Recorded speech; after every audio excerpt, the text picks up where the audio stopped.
Hi guys, and welcome back to episode 19 of the In the Hub podcast, brought to you by Playbox Technology UK. In this week's episode, we speak to Gareth Jones, Head of Production Management at HBS. Gareth's career in broadcasting spans 20 years, working on some incredible events like the FIFA World Cup and the 2012 Olympic Games. If you do enjoy this episode, don't forget to give us a rating on Apple Podcasts, or drop us a follow over on Spotify. So Gareth, welcome to the In the Hub podcast. How are you today? Thanks. I'm very well, thanks, Neil. Good to be with you. Gareth, we're going to get straight into the questions then, if that's okay with you. Absolutely fine. Awesome. So Gareth, how did you actually get started in the broadcasting industry, and was it always a sure thing from the start? Not really. I mean, I started my career post-school as a trainee accountant and for a printing firm. But after about a year of that, I decided it wasn't for me, and I always had a interest in film and television. So I looked for a course at the local college on video production and went and studied that for a number of years. But then, during that time, I kind of honed in on the broadcast aspects of it. And while studying, I also worked for Chelsea TV, which I guess was my kind of first foray into live sports broadcasting. So, I mean, we're talking about Chelsea TV. Were you always quite keen to get involved in sports and live events and stuff like that then? Oh, yeah, it's a passion for sure. I'm a big football fan, so it was always nice to kind of work in an industry or an environment that that's also one of your passions, although that can kind of have conflicting interests as well when it becomes your job. But let's see, after finishing college, I went to work for a broadcast rental company called Video Europe, back when they had facilities in Wandsworth. And my first job there was a studio runner, so it was grabbing people's lunches, and they used to paint the studios they had there from white to chroma key green or blue, and then back to white again. And it's not the kind of glamorous kind of entry into the broadcast industry you expect, but it's what a lot of people do. It's kind of it was an entry level kind of route in, and I kind of think from there, obviously developed to where I am now. But certainly started at the bottom. Do you think it's important to kind of start at the bottom in whatever industry you're kind of involved in? So, getting used to that kind of gritty, everyday stuff. I mean, there's no harm in studying, because, it does give you a grounding and a kind of wider knowledge of different aspects in the broadcast industry, not just what you end up doing, but it gives you appreciation for all the different, pre-production elements and research and, even down to the logistics of operations. So there's no harm in studying, but eventually, unless you've got a decent entry level, you may well start at the bottom. And I think that's always a good way to kind of get a good grounding in the industry. And it depends on the company, really. If you've got into a company that there is room for growth and promotion, it's great. But if you're there and they just see you as a person to work and do a functional job with no room for or any opportunity to grow, then you could get quite stunted, which I have seen in certain companies I've worked for, but also to friends and colleagues, where sometimes a sideways step is needed to then move upwards. Yeah, completely understand. So when was it that you actually started working with HBS? I started work with HBS back in 2010 in the preparation for the FIFA World Cup in South Africa. So I came on board quite late in the project, and I used to look after the E&G project, so electric news gathering. We had, I think, 40 crews operating in South Africa. So it was kind of taking the different equipment that was to be provided to those crews and training them, and then managing the in the field operations. So in terms of HBS, are there any particular events that you've worked on that stick out for you? Are there any particular highlights? 2010 in South Africa was definitely a career highlight. First World Cup that I'd worked on, and an event to that scale. It was very eye-opening. I'd worked on events before, but usually they are 1 or 2 day film premieres or music events.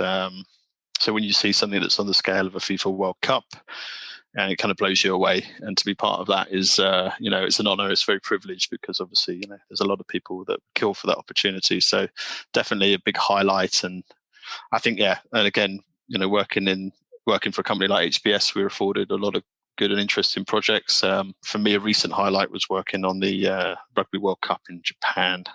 That was an IGBS project. So IGBS is a joint venture between HBS and IMG.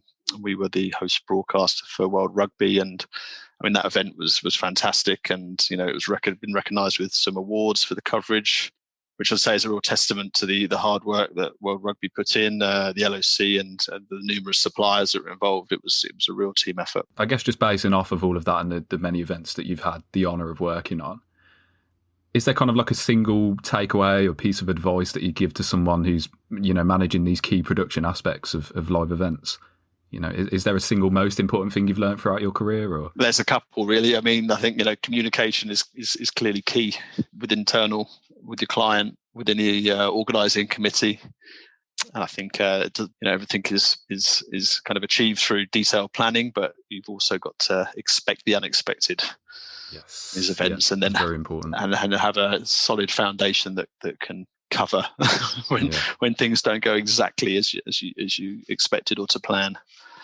And I mean, I don't know, my own kind of philosophy and principle is, obviously to work hard, be nice to people where possible, whenever possible. And you've got to learn to love those long hours and long days. Otherwise, it's very challenging industry to work in. Yeah, I think a key aspect you brought up there is just composure, isn't it? Because as much as you can plan for a particular outcome, there's always a loose screw that can go, and yeah. Exactly. I mean, also in terms of everything that's designed, is about having some redundancy, not just in the equipment, but the people as well. So, yeah, we've had many things that have happened over the years that catch you by surprise, but none of them that's caused a real failure. So that's obviously something that you obviously always got to keep in mind. So for anyone who might not know and is listening to this episode, could you kind of give us an overview of what you guys cover at Host Broadcast Services, or HBS? Yeah, HBS is, I mean, fundamentally we are a project management company for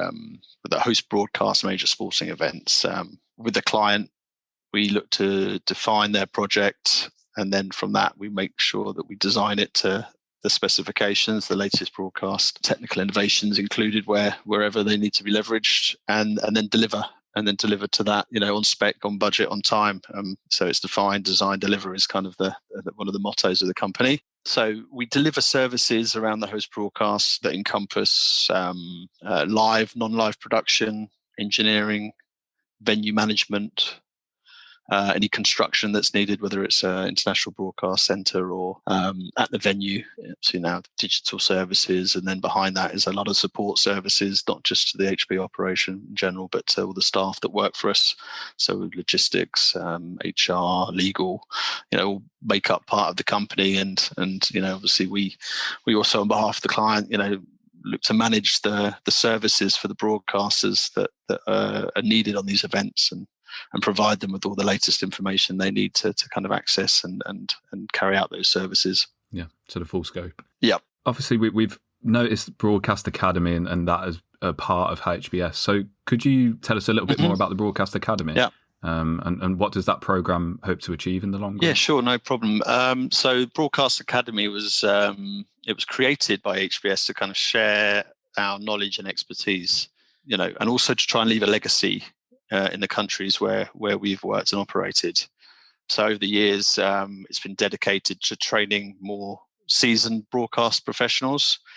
But more recently, it's kind of opened up the virtual doors. Yeah, a lot of that. Younger generation of aspiring directors, replay operators, and the like. So I think as well, more recently, it's kind of recently launched a Project Access initiative. So that's to promote women in the sports broadcast industry. So making a long-term commitment to making the industry a more inclusive field. No, it sounds really good. I can't wait to see what you guys do with it as well in the future. Yeah, I think it's a real asset, obviously, to the company and the industry, and this year there's always new training models that are going out there, and a lot around the replay operations. So new sports outside of football, with covering rugby, with some expert directors. We're using a French director, Laurent Dome, for that course. He was one of our Rugby World Cup directors recently.